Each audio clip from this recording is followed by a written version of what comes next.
Hey everybody, welcome to the Power Hour. I'm Elaine Watson, Light Elegance Global Education Director. Thank you so much for tuning in. We're so happy to have you today, and I'm very excited to have Light Elegance educator Jessica Ramos here today. It's going to be a very good Power Hour because you are going to be delivering some really key, important business information. So, Jessica, please take it away, and I will be here lurking and helping in the background. Awesome. Hello, everyone. Hello. I am Jessica Ramos. I am a business owner and nail technician, educator, mentor here in South Florida. I have been a nail tech for over 10 years. I have been mentoring for about the last 5 years. I've mentored over 15 nail techs within my salon and am currently doing virtual mentoring to nail techs that own their own business and want to really be successful in doing what they do. I am in Miramar, Florida. So if you're in Florida, say what's up. My Instagram, you guys can follow me. It's Say Yes to Nails. Super clever because I teach nail techs to say yes to nails. I know that this is a very hard thing to do, especially when you're starting off. To be able to have the tools that we need. I was a struggling nail tech at the beginning, definitely went through my struggles in being able to start my business and have a successful business. But I did get it to a point where I employed 5 nail techs at a time. So obviously, I didn't have all 15 in here. My space is very small. But throughout the years, little by little, in total, it's been 15 nail techs. At one time, I did need 5 nail techs working under me because of the amount of clients that I had built up. And so I wanted to share with all of you some tips that worked for me and I hope will work for you. So I hope you have your notebooks, take your notebooks out or notes on on your phone. And I want to congratulate you guys. I want to congratulate you because you're here and you saw the invitation. You probably have a need, you probably have a problem, and you want a solution. And being here today, hopefully you get that solution or you get a part of the solution. It may not be the total solution, but it'll be a part of the solution to a problem that you have, which is a client base and having the client base. I do want to start with a story because I love stories. I think that they are super helpful in really grasping and understanding concepts. And I don't know if you guys remember, I am an 80s baby. So in the 90s, maybe early 2000s, there was a teddy bear, the Elmo, the talking Elmo, that was super popular. And I don't know if you all are from that time or not. Maybe I am a little older than some of you. I don't think so, but yeah, the Tickle Me Elmo. There you go, Elaine. Thank you. The Tickle Me Elmo. And I don't know if you guys remember the time where Elmo became super hard to find. There were very few of them, and at some point, I believe there was even a fight for the Elmos that were in the store. And so I wanted to bring this story up. Yes, right before Christmas, there was a huge fight of parents trying to get their Elmos for their kids. And I remember that story. And I wanted to say that today because I want you all to understand that when you use some of the things that I'm going to share with you today, you're going to become like that Elmo, where people are going to fight to sit in your chair. They're going to be fighting to be with you because you're going to apply some of the things that I'm sharing with you, right? So Elmo was hard to find. And because he was hard to find, even though it was just like any other, in Spanish, you say muñeco, any other doll, right? He was pretty cool, but he was hard to find. And so people were fighting and were wanting this doll because of that. And you are going to learn some things today that are hopefully going to get you to market yourself in a way where clients think that you are hard to find. And that's the key. Okay. We want them to truly have respect for what you bring to the industry and want to sit in your chair. The first thing that you have to think about, though, before you become that, is you have to realize who you are, what you bring to the table. You first have to know what you bring to the table, what you offer, who you want to be as a nail technician, so that when you are putting that message out there, it's clear to the client that is looking for someone like you. Okay. There's one thing that I learned when I first started in this industry, and that was that I can teach people to do what I do, which is part of the reason why I do it, but they will never do it like me. And the reason they won't do it like me is because there's only one of me that God created. There's only one person. There's only one of you. There's no one that can replicate you and all the things that you bring to the table. Make sure that you embrace that and really hone in that and just pay attention to those things that make you so special, because that is what's going to set you apart from the nail techs or the nail salons that are adjacent to you. Another example I want to bring is the bread aisle. Okay. You think about the bread aisle, right? If we go to a bread aisle and we see multiple breads, right, down this aisle. You have your specific brands that you like to buy, that you like to eat, right? You're going to pick that brand regardless of how many other brands are right beside it.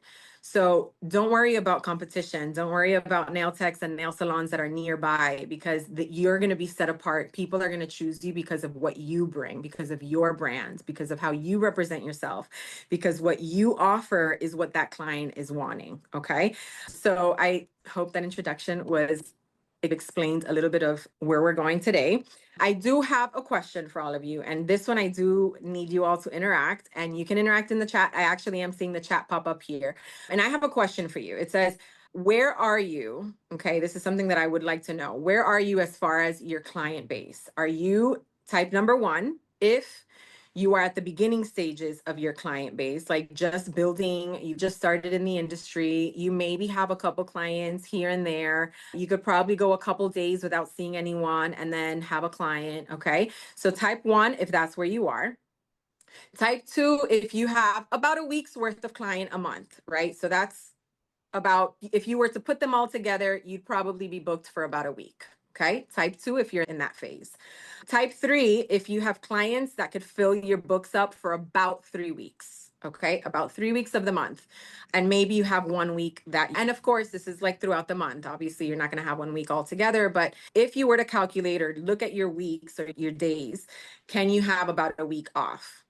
Type three, if you're in that phase. And then type four, if you're in the phase where you cannot take any more clients, you are so booked that you cannot take any more clients. And I don't see the chat. There we go. Good. Thanks, Autumn. I do see the chat. Some of you are typing four, some of you are typing one.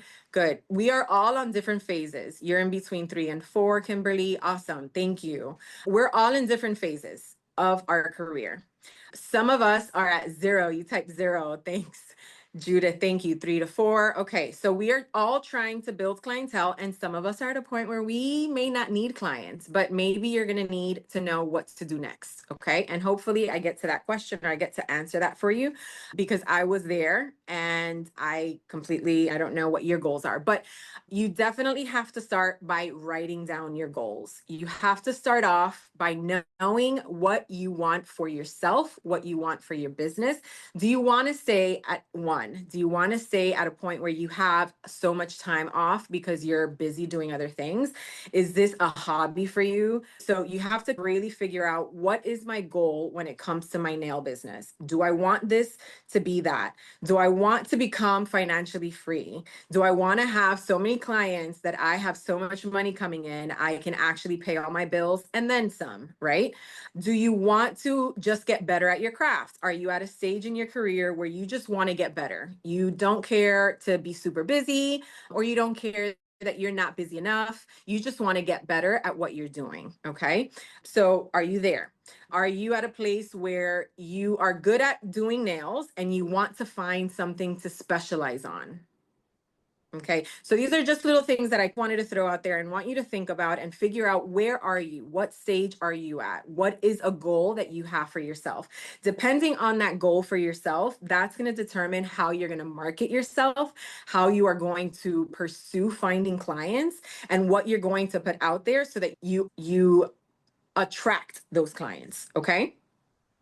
So that's the first thing that I want you guys to do, and write that down, because obviously we don't have the time to sit and do this. And I do have groups where I sit with my mentees and I teach them how to do these things. So if you're interested in connecting with me, my website is www. Say just to nails. Who says www? That's such a 90. I love that you still say it. I don't care. Nobody says that anymore. It's Say Just to Nails. I try to make it really easy where wherever you look for me, you'll find me with that name. So I hope that you remember Which, that. by the way, is brilliant marketing, everybody. Yes. Yes. So that is definitely one of the things that we're going to talk about because I am blessed to have a husband that is a marketing director and he has coached me and really he's a part of my team. He has marketed and branded my company to be a company that is found. So I own a salon called Creations Beauty Lounge and he did the branding for that. And then he helped me brand me as a persona, which is Say Just to Nails. I am the founder, the owner of Creations Beauty Lounge, but I do employ nail techs that work under that brand. So I had to create a separate brand for my education. And that's where Say Just to Nails came from. And that was even another clever move where he helped me discover, okay, what is it that you want to do? And from the beginning, I knew that the issue or the problem that I wanted to solve was to help nail techs say yes and stay in the industry. So many nail techs that I went to school with, they learned the craft, they did it well, but they couldn't figure out the business aspect of it. So they would leave and they would go and work full time in a corporate job. And I'm like, what are you doing? There's so much money to be made in the nail industry. And if you do this correctly, you can build that clientele to a point where you are able to do this as a career and not as a hobby, unless that's your goal, right? So that's why knowing what your goal is super important. If your goal is to just do this on the side and have it as a hobby, hey, stay there. But if you want to do this as a career, you need to have a steady clientele. And part of having a steady clientele, or one of the things that you're going to be able to, or that you need to do, is make yourself visible. I cannot stress this enough. I know that we're not all social butterflies. We're not all extroverts. Some of us in the industry, some artists are actually very introverted. And I know that Elaine and I have spoken about this.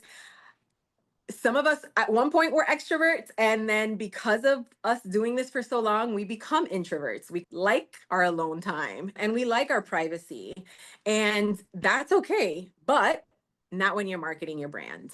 Okay. And I am going to push you guys, and I'm going to just emphasize and stress the importance of stepping out of your comfort zone when it comes to your social skills and really pushing yourself to market your brand in a way where people will find you. Okay. And that's the first thing. A lot of nail techs, they have a hard time getting clients because clients can't find them. And they cannot find them because the nail tech is not doing their job in putting themselves out there. Okay. Right now, we're living in a time where we have so many free marketing tools that we should all be able to use these tools without spending a dime. Okay. If you know your goal, all right. So we talked about that first. If you know your goal, you brand your company, you choose a name, right? You decide what it is that you are going to stand for, what it is that what makes you different, right? Figure out what your identity is as a brand. And you're going to use that to reach people through the different social media platforms. Okay. And of course, the one that we all know, or most of us know, TikTok, right? Instagram, for us dinosaurs, Facebook. Facebook still works, believe it or not. It's Who you actually one of calling the, dinosaur? I know, I'm a dinosaur too. But definitely use these tools. There is, oh my gosh, dinosaur. Katie just said, dinosaur, I'd rather MySpace. Yeah, I remember MySpace, but that's long gone. Okay, right. YouTube, for those of you that actually like the long form videos, there's YouTube, and there is Google. Google is extremely important, you guys, for local traffic. You have to, I shouldn't say have to because you don't have to do anything, but I recommend, okay, I have to watch my words.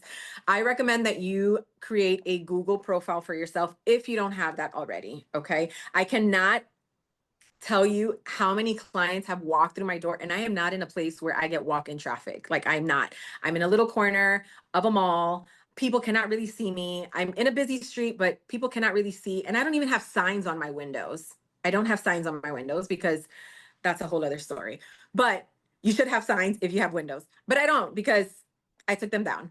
But I get walk-in traffic all the time. And the walk-in traffic comes from finding me on Google.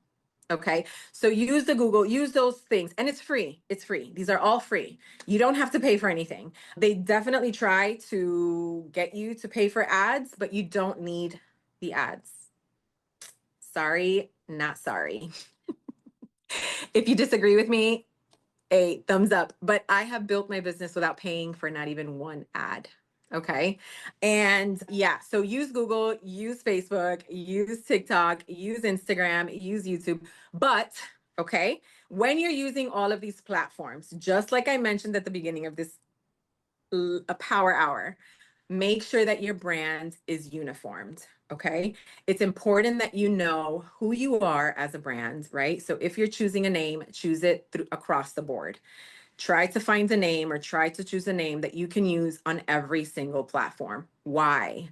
Because your audience will remember you if they see you more than 7 times. Okay. And so this is a thing. This is a thing. You have to be able to have the exact same name in every single platform that you're using. And if you can't, then be creative, switch it up, but make sure that name is the same across the board. Okay. In case, and I do have a YouTube channel, which it is a baby YouTube channel. So you can find me on YouTube, but I promise you, it's not that entertaining yet. Follow me along so you can follow the journey. But I literally just started that this year and it's a baby account, but it's Say Just to Nail. So here's the story. On YouTube, I could not get Say Just to Nails because apparently it was taken. I think I took it in another account and it wasn't available yet. So when I started this YouTube account, created a separate account than my personal one, it didn't let me do Say Just to Nails. So now it's Say Just to Nail without the S. And I hate that, but I did it. So there you go. I'm going to fix that one day. So yeah, use all the different platforms that you can. Optimize your profile. Make sure that your profile is clear, that people, when they do find you on all these platforms, that they know what you do. Okay. You want to make sure that you're clear on what you do. If it's a specific service, if it's just hands, if it's just feet, make sure that your location is visible and available for them to find you and know where you are so that people that are in your local area, even people that are out of state, because sometimes I get clients that are moving here from out of state and they need to know where I'm located. Because if I'm somewhere that they are looking or they're moving, then they'll choose me over another salon. Okay. So make sure that your bio is super clear, your location, your booking link. If you guys don't have a booking link, I highly recommend it. I call it my personal assistant because I can get clients booking with me while I'm sleeping. I don't have to be awake for them to book. And there's nothing better than waking up to a full book of clients. Okay. So if you don't have a booking site, don't be scared of it. I know that they can be intimidating, but find a booking site that'll work for you, that's within your price budget. It's an investment. You definitely have to invest in these tools, but I can tell you that it is so worth it because clients will find you because of that. And they will book with you because of that. If you make it easy for them to book, they will do it. They will definitely choose you over another salon. So that is something else that you want to make sure you are doing is having something easy, making it easy for them. Okay. And yes, so I use Vagaro. I haven't seen, nobody has asked that question yet, but I use a system called Vagaro. This is not a commercial.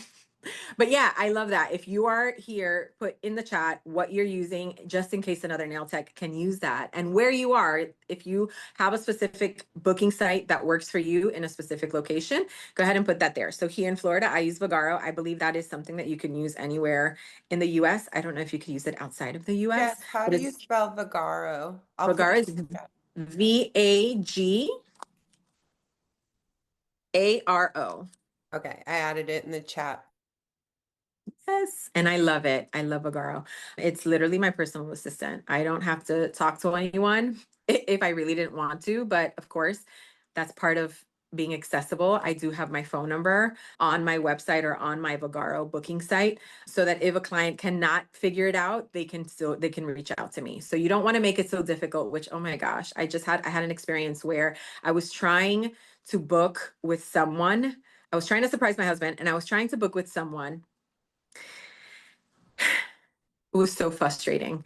She had a phone number on Google. I called the number, wouldn't answer. And I called several different times of the day, several different times of the week.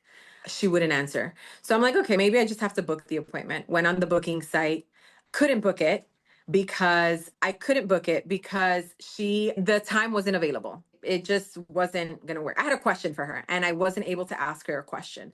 And then the last part that I was like, okay, wait a minute. Then I went on her Instagram, right? Because I stalked her and I was like, I have to get this appointment. I went on her Instagram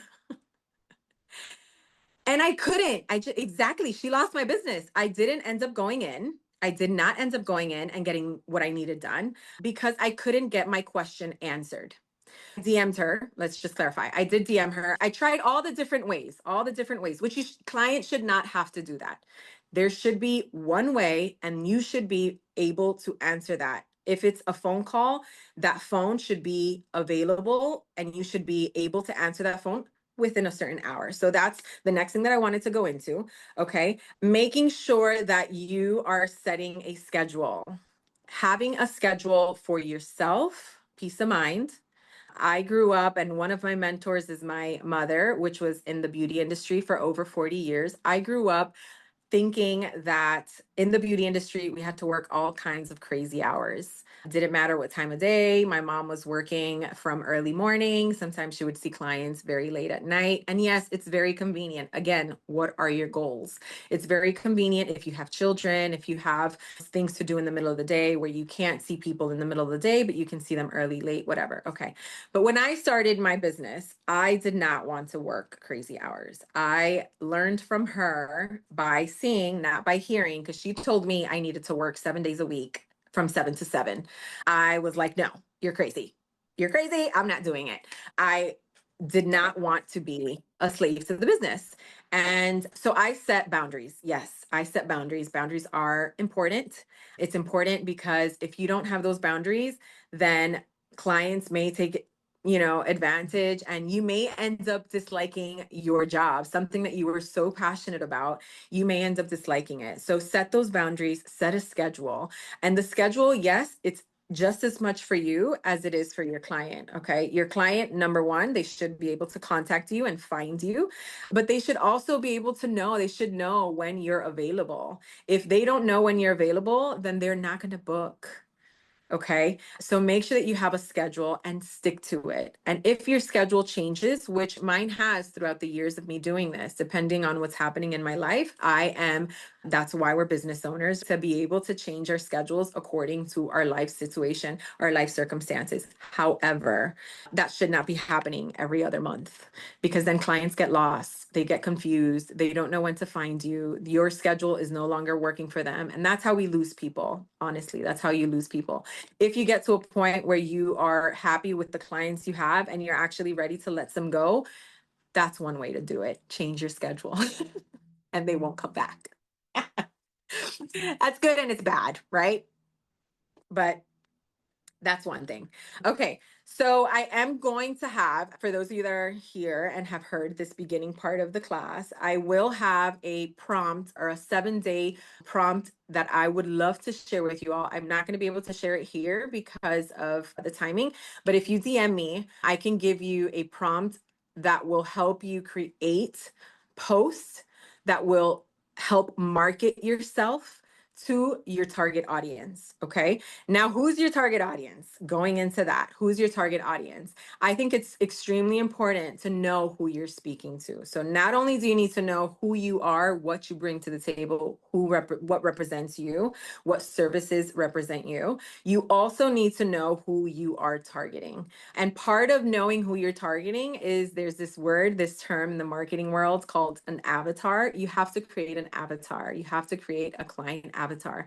And that client avatar is going to be the person that you're going to be speaking to every time you create those videos, every time you put a caption under a picture or under your work on social media. You are going to be speaking to that person. Once you know who you're speaking to, though, that message and the message that you're going to be conveying is going to become so much easier to come up with. So definitely, and that's another thing I do have a worksheet to help you figure out who your client avatar is. Just DM me and I will send that to you. Okay. So finding out who you are, your goals, and then who your client is. Okay. Making it easy for them to find you. So these are all things that I want you all to keep notes of. Now, another thing that I think is super important, once you get those clients in, once you have that avatar, once you know who you're speaking to, once they come in and they choose you because of the information you have put out there, once they have found you, what are you going to do with that? How are you going to keep that client? Okay. And I think this is the tricky part, because a lot of people can probably get clients in their chair, but can you keep them? And in order to have a healthy client base, you have to be able to retain your clients. Acquiring new clients is great, but believe it or not, so here's some facts. You actually break even when you bring in a new client versus to having a retaining client. You actually make more of a profit by retaining clients. Okay. And I do have the facts. I have those details too. If you want to see them and you want to see the difference, if you just DM me and I'll send that to you. But retaining your clients, okay, is super important. How are you going to retain your clients? First of all, knowing who you are, you're going to be able to set an atmosphere and set the tone in your space. When they walk into your space, that experience that they have is what's going to keep them coming back. Are there clients that care about how you do nails? 100%. There are clients that care how their nails look. But I can almost like 8 times out of 10, my clients have returned not because of the nails that I gave them, but because of the relationship that I built. Okay. What you are saying to them while they're sitting in your chair. And I know not all of us are like great at conversation. Not all of us really know what we should be saying or not saying. And that is a skill. Okay. But it's something that you could learn. It's something that you could work on. And it's something that you can get better at doing if you desire that. And I have lots of tools, guys. Remember, I have mentored many nail techs. So I have lots of tools, and you can find all these tools if you go into one of my social stuff. I have a questionnaire that I created because I think that while you are sitting with your client, there should be questions that you are asking. I call it a working questionnaire. If you are a working consultation, I'm sorry, there should be questions that you're asking them so that you can get to know them, so that you can provide a service and you can provide the service that they are looking for. And that's the trick. If you don't ask the right questions, then you're not going to know what they're looking for. And 5 times out of 10, you may not hit the mark with them. So if you want to hit the mark, just make sure you're asking certain specific questions while you are starting their nails. So this isn't something you're going to do and have extra and spend extra time doing, because guess what? Time is money and we cannot waste time. But while you're starting their nails, while you're removing the polish, while you're filing down the product, you're going to be asking certain questions to get to know them as a client. Where are you coming from? What was your previous experience with your previous nail tech? All of that, all of those things are important so that you can make sure that you, one, don't make the same mistakes that their last nail tech did, and two, so that you answer any questions that they might have as a client and you can retain them. So that's the first thing, is making sure that the experience is good. The next thing to retaining a client is making sure that you are rebooking them before they leave your space. I cannot stress this enough. And it's something that I learned in school, and I'm glad I did. This is one of the things that I learned, and I never forgot it, is rebook your clients before they walk out your door. If you are having a hard time with this, there's actually a little sentence that I can give you. And if you want to write this down, feel free. But something that I say to my clients, and really to rebook them, I don't give them a choice, because I'm hoping that they liked their service, right? And usually you can gauge and you can tell. And if I liked them as a client, I do want them to come back. If I don't like them, then you can always choose what you're going to do with that. But if you like them as a client, you can tell them, okay, when they should be coming back. As a professional, they actually respect you and will go with what you're suggesting because they respect your expertise. So one of the things that I do is I actually tell them, so your nails are going to need to be redone in about 3 weeks. How soon do you want to come? And then I wait. I wait for their answer. And sometimes they'll say, "Oh yeah, book me for 3 weeks." "Oh yeah, actually, can we go 4 weeks?" "Oh, can we?" So I can give them a statement. I don't ask them a question. I give them a statement. And I guess I get it is a question. How soon do you want to come? I'm not asking, do you want to come back? That's actually the correct thing that I'm trying to tell you is I don't ask them if they want to come back. I tell them, how soon do you want to come back? And so before they walk out the door, they've already chosen their next appointment. Okay. And they're already booked and they're already, and if you take a deposit, you take their deposit, whatever. I don't take deposits when they're rebooking because good faith. I trust that they are going to return or at least give me a courtesy call a few days before their appointment if they have to change anything. And they actually can change, my clients can change their appointments on Vagaro on my booking site. So they don't even have to call me because there's people nowadays, there's people, they just rather not deal with people. They want to just handle things on their own. And so I give them that option. They can rebook online or they can call me and reschedule. So making sure that you're rebooking them before they walk out the door. If you're not sure if they're going to come back, I would suggest take a deposit. And that way they commit to coming back. Okay. So rebooking. Something else you could do to keep the clients or to have recurring clients is offer loyalty cards. This is something that I always wanted to do, and I never really got around to doing it because I couldn't figure out how to do it. But if actually, not that I couldn't figure out how to do it, I couldn't figure out how to do it before I figured out how to do it. Does that make sense? I finally figured out how to do it, but I don't need it anymore. That's what I'm trying to say. If you can create a card, or it could be digital because we're living in a digital world, right? It could be a digital card. You can create something where if they share that with a friend and they both come, you give them some kind of a discount. So this is a way for you to be able, I'm sorry, yeah, this is a way for you to be able to get them to come back. Or if they rebook their appointment, they get some kind of an extra nail art or something added to their service. You definitely don't want to give too many discounts and too many coupons because you don't, unless that's the kind of client that you want to attract. But I personally did not want to attract clients that wanted discounts all the time. So that wasn't something that, and that's why I couldn't figure out how to do it when I started. But if you create a card and maybe it could say book 5 services, get the 10th one, or get $10 off on your 6th one, book 5 services, get $10 off of the next one. But yeah, I never really wanted to attract that type of clientele. So I didn't do the Groupon and I didn't do, but if that's something that you need to fill your books, those are options, but you don't have to do that. You can just get people to speak about who you are because you're going to deliver a message, a clear message of who you are, what you do, what your expertise is. And yes, get them to spread the word. Okay, which takes me to my next point, word of mouth. Okay. How can you get clients to talk about you? How can you get more clients like the clients that are sitting in your chair? And definitely you're going to want to do that because those clients, if you have a client that's sitting in your chair and they're booking every 3 to 4 weeks and they have no problem with your price and they're paying what they have to pay, they are doing their at-home care. Isn't that something that you would want to replicate? And usually that saying, what's that saying? Birds of a feather flock together, right? If you have one person that's like that, more than likely, I think that's the saying. I just made that one up. Elaine, correct me if I'm wrong, but I think that's it. So those clients are they probably have friends that are similar to them. And so you want to get them to send you clients that are similar to them. And you're going to do that by just being consistent and showing up in that way, okay, for the people that are coming in. I want to piggyback on it because you're 100% correct, and I am living proof of this.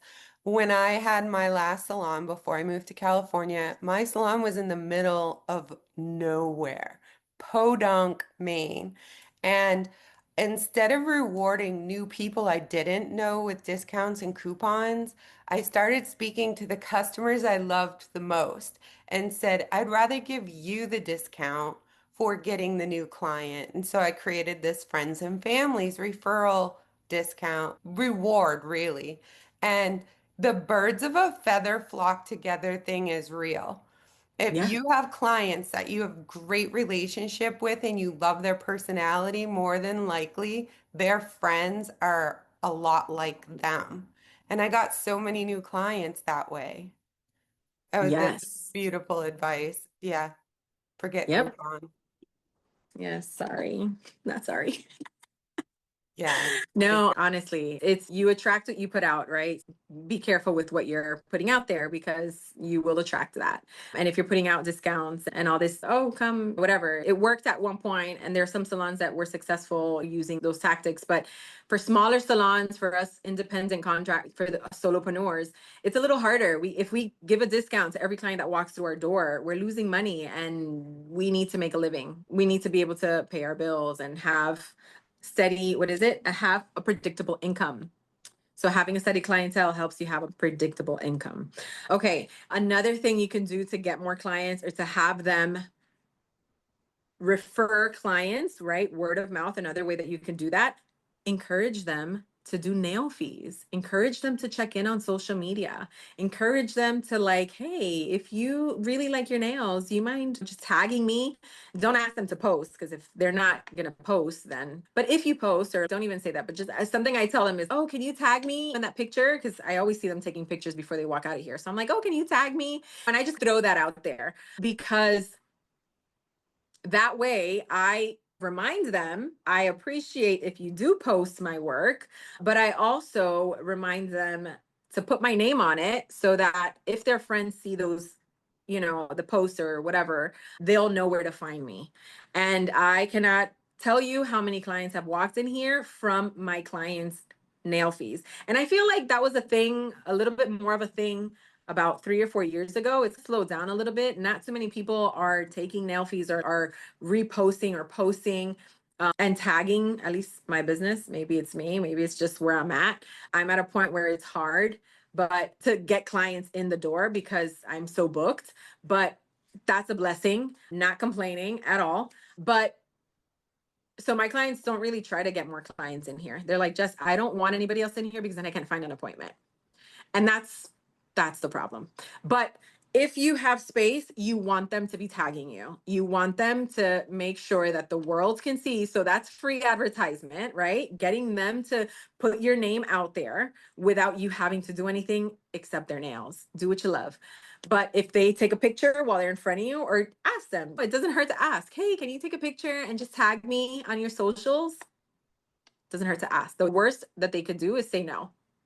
If they really like you and appreciate what you're doing, then they will do it and they will help you. So it I doesn't would hurt to even ask. argue for the client who doesn't want to share because wants your book to stay available. The day that comes when you're so booked that it's time to get rid of the trash and streamline and cut back, the ones who took care of you in the beginning are the ones that are going to stay.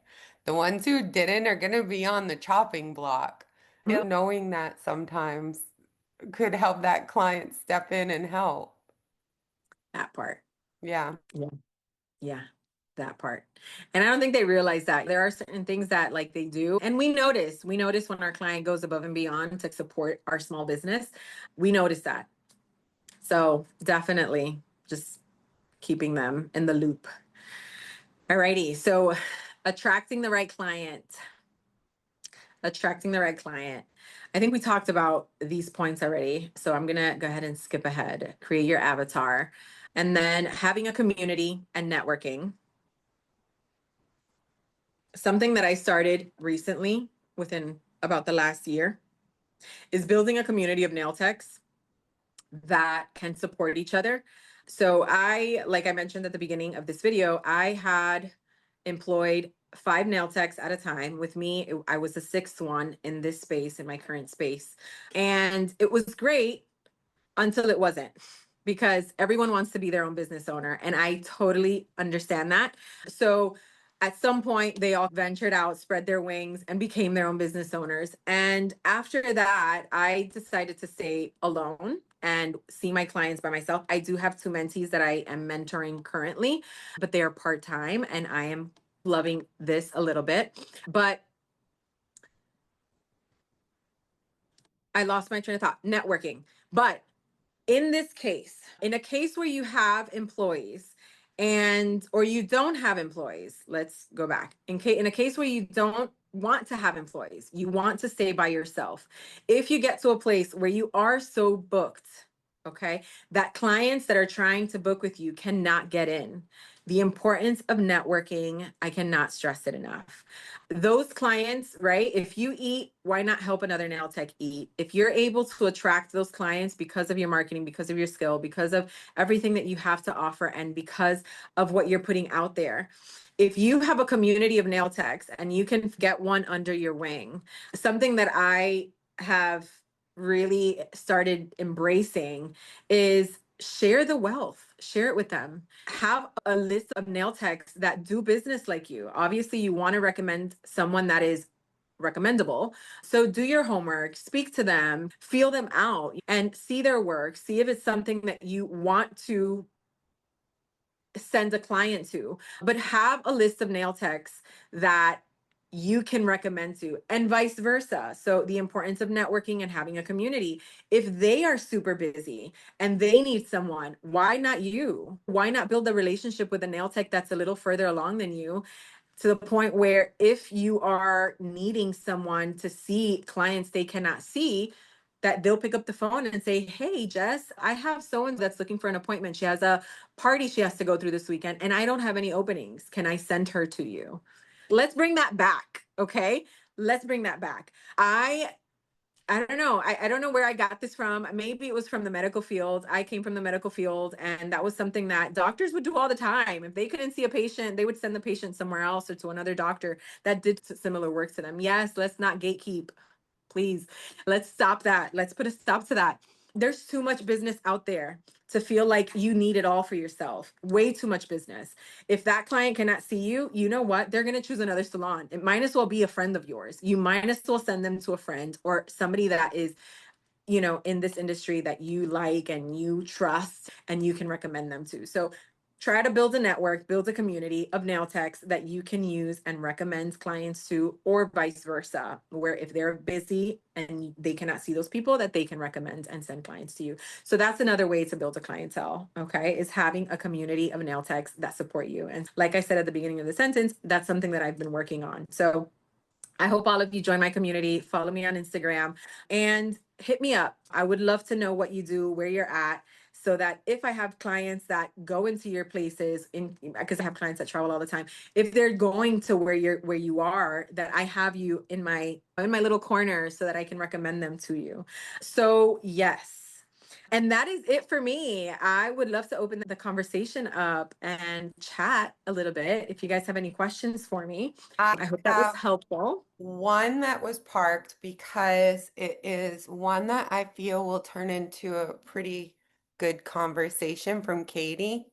And she asks, I often have clients tell me that I need to charge more, but I'm trying to keep prices low to encourage new clients. Do you think that could hurt more than help? So that is a great question. And yes, Elaine, this is like a loaded one. The last time I did the Power Hour, it was on pricing correctly. So if you didn't see that, if you didn't watch that, definitely go back and watch it. I don't know where we have it posted, or hit me up and I guess that we can get it to you somehow, some way. But pricing correctly and when to increase your prices is extremely important. Yes, if you don't increase your prices at the right time, you could definitely be hurting yourself more than helping. I do get that you want to attract clients. And of course, like I said, it depends on where you are. It depends on where you are. So if you're still at a point where you are building and learning, and I'm just going to move the camera here so that I can see everybody. If you're at a point where you're still building, then keeping your prices a certain way, just make sure that it's correct. Make sure that it's the value of what you are giving, how much you want to make hourly, how much your product costs, how much your overhead is. You just have to make sure that you are doing it correctly. And that's what I went over in the last Power Hour that I did. But you have to increase your prices. Depending on how long you have been doing this, I increase my prices twice a year. And I base that on my skill, right? So I'm continuing my education. I am constantly in courses, I'm constantly in classes, I'm constantly trying to get better at what I do, to the point where now I am sharing this knowledge with all of you, because I think it's important for you to learned this too, which is why I congratulated you all for being here. And those things that you are doing to better yourself as a professional, as a nail technician, as a business owner, that's valuable. And you need to charge for that because that's something that makes you different from the next salon. And believe it or not, this is something that I shared in the last power hour. I'm going to put the pen down because I keep making noise. But something that I shared in the last power hour is when you are priced correctly, believe it or not, the higher your prices, the clients think that you're like it. Like they, because of how you charge, they will know and they will believe, but you have to believe it first. And that's the part that's a little tricky. You have to believe that you are valuable, that you are worth what you are charging, so that when those clients see your work, they'll be like, oh, this is worth every penny. And they'll pay it. They will pay it. I also So I hope I find, answered the question. yeah, I also find too, if you want to attract a certain type of client, Mm, you should reflect it. So if yes. you want high-end clients showing up every day in high-end outfits, and speaking with that soft, slow cadence and working through it, offering them a drink, even if it's non-alcoholic, it doesn't have to be anything but a glass of juice, cucumber water. There are Right. things that high-end people, and I learned this as a consumer. I didn't learn this as a nail educator and from my mentors. I learned this when I finally started earning enough money to go to high-end boutiques to buy Mm. clothing. It was And different. The it was experience is so different. different. Hmm. I walked in, they put me in a room, they didn't ask my size, they brought me dresses, they fit me, they knew my size, they steamed it, put it in a garment bag, and I left. It was Yep. nothing I had ever experienced. And now, even high-end restaurants, going on business dinners and stuff, I did learn that there is that style you expect when you get to a certain level. And so if you want it, you got to attract it. The other thing I learned is the opposite, and I learned this myself. Like you said, don't do the discounting, the Groupons and stuff like that. When I gave a discount, I attracted the absolute opposite type of client I wanted. They were penny pinchers. They didn't understand the value of my work. They were just there for that discount. And then because the discount was burnt, I never saw them again. There really is truth to that. And then I will say this too. The math and the science is real. If you dump some clients because you're fully booked, or you raise your prices and you lose those clients, the math equals out. Just because you raised your prices, you're not suddenly going to make less money because people left. Because you're going to make more money on the devoted people who stay, the ones you want to Yes. stay. It really And does work. I have this saying that for every one client that leaves, which they will, when you raise your prices, there's going to be a handful of people that cannot afford to pay your new prices or don't see the value Mm. in what you are offering, right? So when they leave, for everyone that leaves, five come in. So if you have that mentality, if you understand that concept, then it won't be so scary when Mhm. it's time to do that. But I promise you, every time I have a client leave, I have about 3 or 4 new ones that book that week Yeah. with my new prices. Go What figure. would win me as a client, except that I do my own nails? A hand massage. Like we used Simple. to do it with manicures. Nobody Yeah. does them anymore. And when Yeah. I do find myself in the salon, usually it's for a pedicure. That's the part I actually like the most. And it always seems to be now the part that gets just breezed through. Like Yeah. those extra little things, right? Like the drink and giving them a hand massage at the end. I know it takes a little bit of time, but the higher price makes up for it. Yeah. Yeah.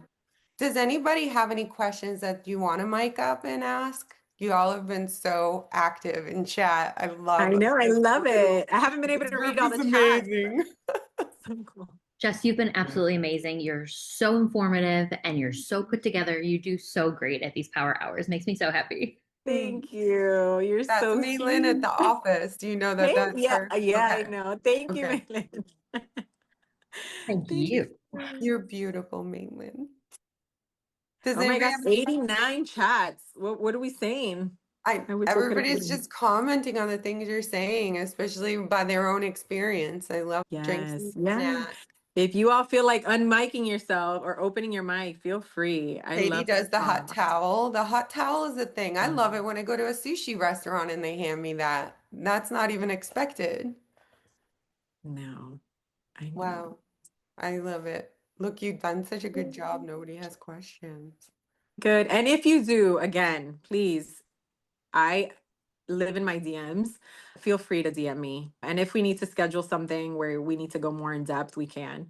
But definitely, and that's through my website. So I I'm not love going to that say you the, do these power hours because you're hitting areas that our nail school isn't required to hit because it's not on our state boards. And so a lot of us get out of state boards, we pass, we get our first job, and there's no business like yeah, experience there. You have to learn the hard mm, way. I the learned the hard hard. way. If I could go back in time and tell little Elaine how to run that Mm, business, man, it would be it different. would be so different today. I guess we're good. I do want to close out the show. Have to let y'all know Ashley did her LEU bachelor class in person on Monday and Tuesday. What a success. Lots of pictures. You'll see stuff out on the internet. They had a great time. It was such a good thing that I think now we're going to do this quarterly. I don't have a date yet. I know it's in February, and I am sure there will be a date applied and it will go on the website. So if you are looking to do an in-person class, you can always sign up for that once it hits it. We also still do have LEU online, so you can go to lightelegance.com, sign up for LEU program. I highly recommend it. It's so up to date. We revamped it last year. It's incredible. And then I always end with absolutely join on Facebook, our Facebook group, hashtag new to LE. It's such a great community. Jess was saying the community of nail techs and the educators are in there, and the educators have their educator tags. So you know if you're getting advice from a fellow tech or an educator, but not just like the textbook questions with the textbook answer. But my favorite thing about that group is people doing, wanting to do off the beaten path things and going, does this work? And somebody's already done it and gone, no, that don't do that or do it. It worked. So that community is really great. Jess, you're always incredible. You're such a good coach. You are born to be a coach. Thank you. You're welcome. I enjoy it. I'm so passionate about it. I want to see you guys win. I want to see other nail techs win. I think it's possible. That's the Such a heart of beautiful a true industry. educator. You do Yeah. it for the passion, not for the glory. Absolutely. You can see it in all of your videos. It's all about you do care about the industry, and those are the kind of educators that I want people to follow. The ones who do it because of the passion, not for the money. To the rest of you, I want to say thank you so much for tuning in. Next week, we have another educator. It's Ashley again, Ashley Biasella. She's going to be teaching fall nail art. So tune in for that as we move into November. Thanks you all. Thank to you all for joining. I can't even talk now. Thank you all for joining in. We always appreciate you being here, and we'll see you next week. Bye, everybody. Bye.